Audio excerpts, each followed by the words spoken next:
ఉపాధ్యాయ మిత్రులకు నమస్సులు. ఇవాళ మనం మాడ్యూల్ 7 సంబంధించి పోర్ట్ఫోలియో యాక్టివిటీ ఎలా రాయాలో తెలుసుకుందాం. ముందుగా మీ పేరు, పాఠశాల, మీ ఐడి నెంబర్, మండలం రాసుకోవాలి.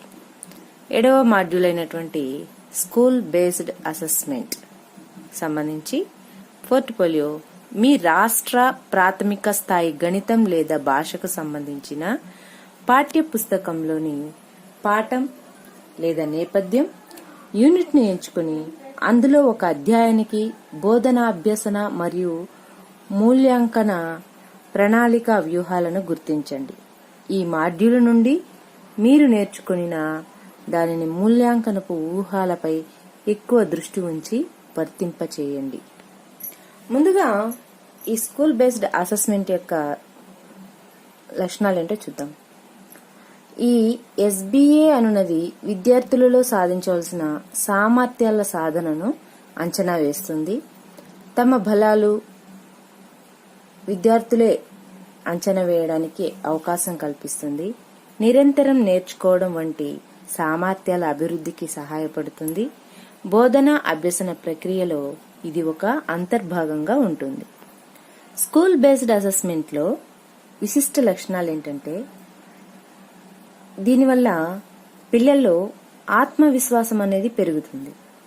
బెదిరింపులు, ఒత్తిడి లేకుండా అభ్యసనలో పాల్గొనేలా చేస్తుంది. విద్యార్థి కేంద్రీకృత కృత్యాధార బోధనా పద్ధతులు అవలంబిస్తుంది. బోధనాభ్యసన ప్రక్రియను మదింపును కలుపుతుంది. బెదిరింపులు, ఒత్తిడి లేకుండా అభ్యసనలో పాల్గొనేలా చేస్తుంది. సాధించిన ఫలితం కంటే అభ్యసన క్రమాన్ని మదింపు చేస్తుంది. ఏ పద్ధతిలో అతడు ఆ విషయాన్ని గ్రహించగలిగాడు అన్న విషయాలపైనే ఈ ఎస్బీఏ అనేది దృష్టిని ఉంచుతుంది. విషయం తెలుగు తీసుకున్నాము. తరగతి 2వ తరగతి. పాఠ్యాంశం అమ్మమ్మ గారిల్లు. ఈ పాఠ్యాంశం అమ్మమ్మ గారిల్లు ద్వారా మనం పిల్లలలో ఎటువంటి సామర్థ్యాలు సాధించాలి అంటే, ఈ పాఠం ద్వారా మనం బంధుత్వాలు, బంధాలు గురించి చెప్పొచ్చు, అర్థం చేసుకుంటారు. పరిచితమైన గేయాలు, పాటలు, సంభాషణలు అర్థం చేసుకుంటారు. చిత్రం ఆధారంగా తమ కుటుంబంలోని సభ్యులని వారు తమకు ఏమవుతారో గ్రహిస్తారు, మాట్లాడగలుగుతారు. ఇచ్చిన అంశంలో గుణింత, ఒత్తు పదాలను, వాటిలోని అక్షరాలను గుర్తిస్తారు. నేర్చుకున్న అక్షరాల ఆధారంగా సొంతంగా కొత్త పదాలను రాస్తారు. చిత్రాలతో పదాలను జతపరుస్తారు. చిత్రాలు గీసి, రంగులు వేసి పదాలను రాయగలుగుతారు. ఇచ్చిన సూచనలకు అనుగుణంగా అభినయం చేస్తారు. ఇకపోతే ఎస్బీఏకి అనుగుణంగా కృత్యాలు. కృత్యం 1, అమ్మమ్మ గారిల్లు గేయం అభినయిస్తూ పాడడం. ఇది పూర్తి తరగతి కృత్యం. ఊరికెళ్తానమ్మా ఊరికెళ్తాను, అమ్మమ్మ గారి ఊరికెళ్తాను.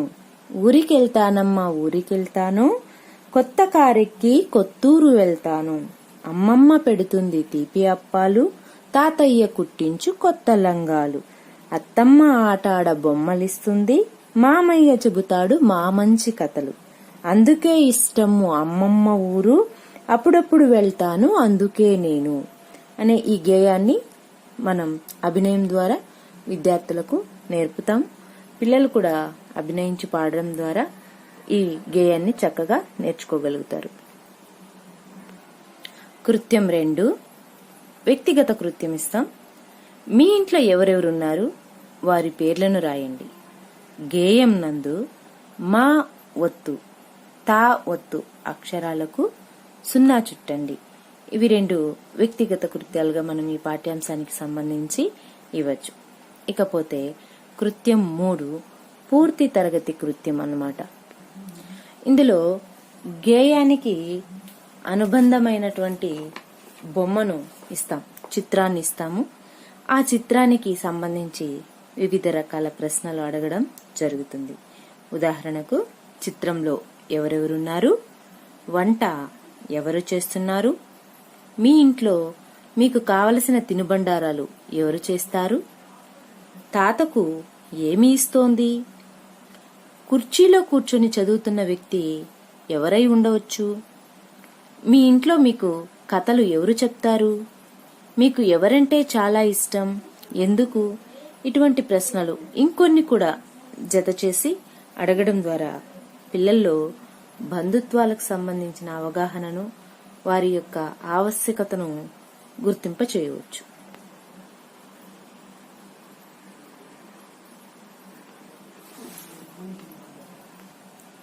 మదింపు సాధనాలు. ఇక ఖాళీలను పూరించండి, వారి పేర్లు రాయండి. ఇది రాసేటప్పుడు విద్యార్థులు తమ ఇంటిని తమ మనోనేత్రాలతో గుర్తిస్తూ అవగాహన కల్పించుకుంటూ రాయగలుగుతారు.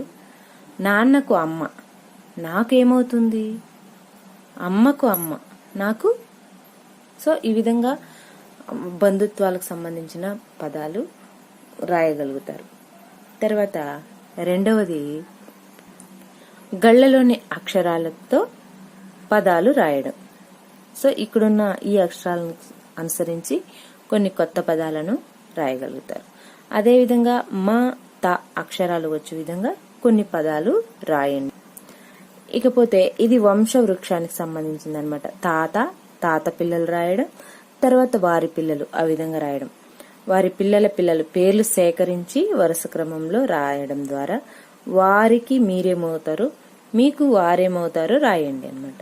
సపోజ్ తాతకు నేను మనవడిని కదా, ఆ విధంగా తాత రాసిన తర్వాత పక్కన మనవడు, ఆ తర్వాత అమ్మమ్మ పక్కన మనవడు, తర్వాత అత్తకి అల్లుడు. ఈ విధంగా ఇంటిలో ఉన్నటువంటి అన్ని రకాల బంధుత్వాలు అనేది రాయడానికి అవుతుంది. ఇకపోతే కుటుంబం అవసరం అంటారా? ఎందుకు మనిషికి కుటుంబం అవసరమో రాయండి. అంటే ఇంతవరకు మనం ఒక ఇంటిలో సంబంధాలు, బంధుత్వాల గురించి రాసాం కాబట్టి దాని యొక్క ప్రాముఖ్యత వాళ్ళకు అర్థమైన భాషలో 1-2 వాక్యాల్లో రాయడానికి అవకాశం ఉంటుంది. ఇది పోర్ట్ఫోలియో యాక్టివిటీగా కూడా మనం తీసుకోవడానికి అవకాశం ఉంది. సో పిల్లల్లో సృజనాత్మకత పెంచే విధంగా భాగంగా మనం ఏం చెప్పాము? మీకు నచ్చిన కూరగాయలు ఏవి? వాటి బొమ్మలు గీచి రంగులు వేయండి.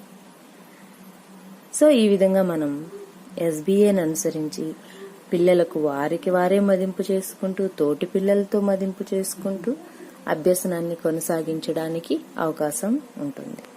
గళ్లతో అక్షరాలు, పదాలు రాయడంలో జట్టు కృత్యంలాగా డిస్కస్ చేసుకుని రాయడానికి కూడా అవకాశం ఉంటుంది. కాబట్టి ఈ విధంగా పిల్లల్లో మనం అభ్యసన సామర్థ్యాన్ని పెంచవచ్చు. ఇకపోతే ముగింపు. స్కూల్ బేస్డ్ అసెస్మెంట్ వలన విద్యార్థి తనకు తాను మదింపు చేసుకుంటాడని చెప్పుకున్నాం. తన అభ్యసనాన్ని పెంపొందించుకుంటాడు. జట్టు కృత్యాల ద్వారా స్నేహితులను అంచనా వేస్తాడు. అభ్యసనం కోసం మదింపు చేసుకుంటాడు. స్వీయ, తోటి, జట్టు పోర్ట్ఫోలియోల ఆధారంగా అభ్యసనాన్ని మదింపు చేయడం వల్ల విద్యార్థి ఉత్సాహవంతంగా అభ్యసనాన్ని సాగిస్తాడు. ఇది ఇంచుమించు సిసిఈని పోలి ఉన్నప్పటికీ కొన్ని చిన్న చిన్న మార్పుల వలన ఎస్బీఏ అనేది ఎఫెక్టివ్ గా ఉండడానికి అవకాశం ఉంటుంది. దీని వలన ఉపాధ్యాయులపై ఉన్న భారం కూడా కాస్త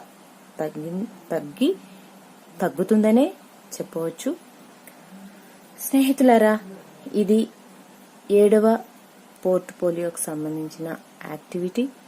మీకు దీనికి అనుగుణంగా మరికొన్ని చేర్చి మీరు పోర్ట్ఫోలియోని సబ్మిట్ చేయండి. అదేవిధంగా ఈ అసెస్మెంట్ విధానాన్ని మన విద్యార్థులు మన పాఠశాలలో మన తరగతి గదిలో ఉపయోగించడం ద్వారా మరికొన్ని రకాలైనటువంటి అభ్యసన మెలకువలు విద్యార్థులకు అందిస్తారని ఆశిస్తూ సెలవు. ఇలాంటి వీడియోలు మరికొన్ని మనం షేర్ చేసుకోవాలంటే నా ఛానల్ని సబ్స్క్రైబ్ చేసుకోండి. ఇంట్లోనే ఉండండి ఆరోగ్యవంతంగా. ఈ కరోనా టైంలో మన ధర్మాన్ని మనం నిర్వర్తిద్దాం. Thank you friends.